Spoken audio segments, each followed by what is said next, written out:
Kilo 3මාරක යෝධ 7ක් පොල් 7ක් උමන්දාවේ හැදිලා. ඔන්න බලන්න සයිස් එක.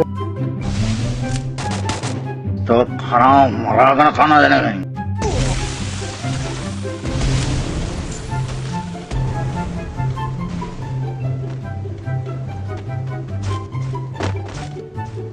මොකද ඇව්වේ? මං ගන්න මොකද කරන්න කියලා.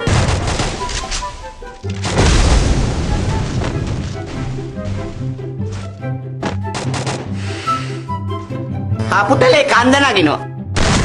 Double kill. මං ගෙදරින් එනකොට ආවේ කලිසමයි බැනියමයි ඇඳගෙන අතේ පිච්චියක් නැතුව.